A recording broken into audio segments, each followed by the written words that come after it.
Hello there guys, welcome back to Younes Talks Football, welcome back to a brand new video. I hope all of you are doing well today. It's coming home, Is it? Well, at least now we've got a little bit of confidence because coming into this game, England versus Croatia, we all had it in our heads that, yeah, you know what? Yeah, England are more than capable. We've got the team, but do we have the manager? Do we have the setup? Do we have the tactics? Do we have the way to be able to beat Croatia and then start advancing and thinking about the knockout stages? And that was the only one skepticism that we had, especially what went down before the game, and I'm going to come to that. But before I do, I want to let you guys know today's video is brought to you and sponsored by the OneFootball app. You can check out all your England Euro news, anything to do with the competition in the OneFootball app, and leading into next season, of course, in world football. You can check out everything you need to know, so make sure you download the OneFootball app, link in the description. Now, what happened prior to this game was 4 hours before kickoff. 4 hours. Game kicked off at 2 p.m. UK time. 10 a.m., 10:30 a.m. UK time, we'd already received word of what the lineup was going to be. This got leaked so far in advance, I don't understand how and I don't understand why. Simple as that. Top tier journalists coming out with exactly what the lineup was going to be. And I'm just thinking, why? Now, that gave a heads up to Croatia. More than enough did. But what I'm saying about that lineup is no one agreed with it. No one. If we go to the lineups and how England started, we had Pickford in goal. We had Trippier. Yeah? Kieran Trippier at left back. This doesn't compute. Kyle Walker at right back. We had Stones and Tyrone Mings as the centre back. We had the two defensive midfielders, Reece James and Kalvin Phillips. We had Mason Mount just ahead of them, Sterling on the left hand side, Phil Foden on the right, and Harry Kane up top. If we go with Croatia, we had Vida in defence. Their midfield of Brozovic, Kovacic and Modric just looked absolutely lethal. Perisic on the pitch as well. Rebic up top. But in terms of that England lineup, the fact that Trippier was at left back, everyone lost their minds, me included. I'm thinking, why? And then before the game, you hear Southgate's logic. His logic and his explanation was, oh, because he's experienced and he can block crosses well. Like Luke Shaw can't block crosses, or Chilwell, who wasn't in the squad, can't block crosses. Sancho wasn't in the squad, weirdly enough. There were some really weird decisions there. Now, what I do want to say in terms of Southgate's selection were two players that got selected that people had question marks about: Tyrone Mings, Kalvin Phillips, and for me, two of the best players on the pitch today. So for that, fair play Gareth Southgate, because he's nailed it with that. Kalvin Phillips especially when you look at the lead up to the goal and how much he had in the build up, the involvement he had in terms of him and Declan Rice. I think it's safe to say Kalvin Phillips was the man that was bossing that midfield. Croatia were able to move the ball quite well, but in terms of the England players, it was Kalvin Phillips doing all the work there. Not to say Declan Rice didn't do anything, but Phillips was able to drive the ball, move it quickly, dribble out of tight situations, go and attack, defend very well, get stuck in. He done all the fundamentals correctly. So Kalvin Phillips, for me, man of the match. Fantastic. But talking about his involvement in the goal, let's talk about how the game actually went down, because we saw it was like a roller coaster. We saw ups and downs throughout this entire game. First 20 minutes from England was superb. Great. Fantastic. The tempo was there. The urgency was there. The speed was there, the intensity, the control, the domination of the ball, being able to move the ball very elegantly, very quickly, getting into some good positions, creating good chances. Phil Foden managing to cut in, hits the post after 5 minutes, immediately putting Croatia on the back foot. And that was needed. But what happened after 20 minutes? 20 minutes of complete England control. The tempo dropped. The urgency dropped. We looked slower. Just everything just went down the drain. Croatia started to get confident. They managed to, start moving the ball very well. They started to get their midfielders involved, and that was where we saw the midfield battle start to commence. The three between the two. We had, as I said, Brozovic, Modric, and Kovacic, who I think all three were very, very good today. And they had to pass around and move about Declan Rice and Kalvin Phillips, outnumbering the two. So in midfield, they had complete control. But the more that first half went on after 20 minutes, the more Croatia got into the game and the more it looked likely that they were actually going to score. And that's not something you want to see. You don't want to see the game go flat, because that was the problem. It went flat. For a good 15 minutes of that first half towards the end, it just went flat. Everything slowed down. Everything stopped. And I'm just like, why? Why does it have to do that? Why? But we move into the second half, into half-time, 0-0, fantastic. We'll take a 0-0 in those circumstances. We move into the second half, and England come out with a better tempo, better urgency. At moments still a bit shaky, but the turning point was the goal. The moment that goal came in, fantastic. Walker straight into Kalvin Phillips. Kalvin Phillips being able to run with it. Fantastic the way that he managed to run with it. Create the space. Feeds Sterling, who made a very crucial run. And he manages to slide into the net. Not the best of finishes, I think you can agree. But the most important thing is he stuck it in the net. And that's all I'm looking for. So Sterling getting on the score sheet. Fantastic. England 1-0 up. And at that point, the circumstances of the game completely changed. England were in control. They had the lead. 1-0 up. Croatia then had to attack even more. Had to try and take more initiative. Had to be more brave. Try and take the game to England. Try and go all out. Throw the kitchen sink. And they attempted that. But it didn't really get them anywhere. I expected more from Croatia in the second half after going 1-0 down, if I'm completely honest, because Pickford, let's have it right, wasn't really worked that much, was he?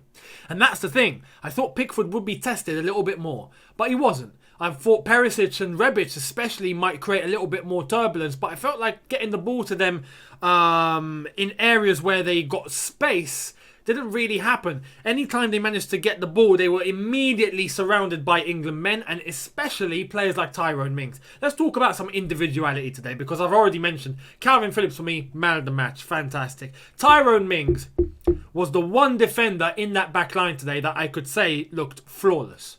Absolutely flawless, as the song goes. For those of you that are old school, you're old school, you know. But look, that was a top performance from Tyrone Mings.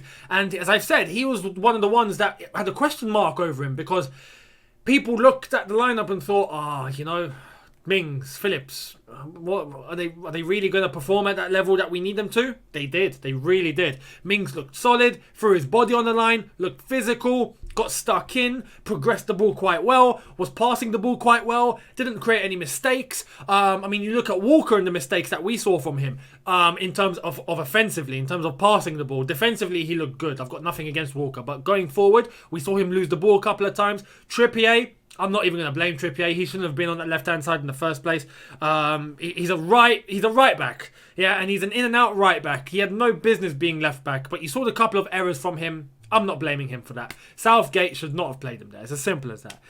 Thankfully, we've got a win. So now we've got fresh legs. When you look at Luke Shaw, Chilwell and Sancho, it's worked. Yeah, it's worked in our favour. But that's a risk that you have to take if you think it's going to work. We all thought it wasn't going to work. Luckily, we got a win. So for Southgate, he's gotten away with murder. But, yeah, in terms of Trippier on that left-hand side, fair play. You can't really blame him. As I've said, Kalvin Phillips, fantastic in the midfield. Declan Rice looked decent. Second half better than the first, as far as I'm concerned. Moving forward, Sterling, fair play to him. Yes, we saw him, hit the ball into Rosette a couple of times. Yes, we saw him lose the ball a couple of times. But in terms of the goal, his movement, his speed, his positioning was fantastic. I'm happy with Sterling for today. Mason Mount, probably some people are going to criticise and say, he didn't actually do much on the ball. I think he did in terms of enable space and positioning of others in order to make life easier for his teammates. Absolutely. In terms of his off-the-ball movement, superb. The press, the energy of Mason Mount in order to win the ball in those attacking areas was just something that now I'm used to. Any Chelsea fan would be used to it. We're used to it now. We had doubts at the beginning when Lampard called him up, but now we are fully on board the Mason Mount train. And you are going to appreciate Mason Mount throughout this competition. Wait and see. If you don't already, you will. Take it from me. Take it from a Chelsea fan. Trust me, someone who had doubts about him at the beginning, you are going to fall in love with him. Simple as that. So his off-the-ball movement was superb. His press, his energy, everything was class. And he didn't even make any mistakes. Even when he was on the ball, he was able to dribble quite well. He was able to open up some options. Yes, he didn't provide an assist. Yes, he didn't really work the keeper in terms of shots, which you would like to. But I felt like Croatia defensively did try to make it a little hard. You look at Harry Kane. Harry Kane looked absent, except for the second half where he managed to get himself a little bit more involved. But he looked isolated. And the one thing about Kane, is he this slow? Is that how Kane is? Because I felt like he should be going faster. I felt like he was on a delay. He's like, when you're watching a video and you're watching on a dodgy internet connection and it's just buffering. He was on a buffer. Like, I don't get it. I mean, still, every time he got the ball, he got involved, he came deep, he done well, but it wasn't enough. And I felt like everyone around him was just quicker and faster and more urgent than him. He's got to up it, honestly. But Harry Kane, look, you know the ability he can come out with. He should have scored the second goal, if I'm honest, where he hit his chest into the post. When that ball came across, I thought it was 2-0. He missed. He should have just tapped it in. He tried to, I think, lace it or something. Really dodgy. He should have just tapped it in. But anyway, unlucky. Fair play to Harry Kane. We hope he is okay and hope that he gets some goals going forward against Scotland and Czech Republic. And Phil Foden, for me, looked very good today. Fair play, Phil Foden. Gaza 2.0. As I said, he hit the post. He got into some good positions. He managed to create quite a little bit. Again, in terms of working the keeper, no one did. Whether it was Sterling, Mount, Foden, Kane, flipping, no one. No one really worked the keeper. But in terms of getting onto the edge of the box, in terms of really trying to penetrate through defenders, open up spaces, Foden was probably the most lethal one out of the three lads that we had in midfield behind Harry Kane. So, fair play to Gaza 2.0 with his hairstyle and whatnot. But look, the most important thing is England have a win. That is the most important thing. This is hopefully going to up some confidence now. This is hopefully going to bring some rhythm, some consistency and some feel-good because we needed that. At times during that game, it felt like we was in a bit of a panic or in a bit of a hesitation. You know, like, oh, you know, we got to be cautious. We got to be careful. Now, I feel like there's probably a tendency that we can go out and express ourselves a little bit more. Hopefully Southgate sees that and doesn't set us up ultra defensive. I felt like in terms of the way we managed the lead, he done good. He done good. We saw cameos from, you know, Bellingham had come on and Rashford had come on. And, you know, we saw some good substitutions in order to protect the lead. So fair play to Southgate for that. But yeah, we move. 3 points are in the bag. Scotland, Czech Republic are next. Let's hope we get 3 points against them. Whether we top the group or we finish second. Whatever is going to come is going to come. And we can start thinking about the knockout stage. But let me know what you thought in the comment section below.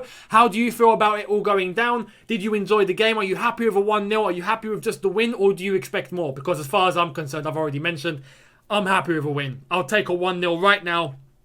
And we can build on it. But come on, England. We've done it against Croatia. Hardest game of the group. 3 points. Bob's your uncle. And now I think the most important thing, because here in England, I don't know where you are in the UK, but here in London, it did feel like there was a bit of a hesitancy. There's a little bit of a, you know, it's a bit flat in terms of the buzz and England and the Euros. I feel like this result is going to open everyone up. Now, I think everyone's going to start getting their flags out and whatnot, and we'll see what happens. But thank you all so much for watching. Make sure you subscribe if you are new. Make sure you hit that notification bell to be notified once I've uploaded. Hit the like button if you've enjoyed this, and I will see all of you later on for video number 2. Have a good one, guys. See you later. Take care, and peace.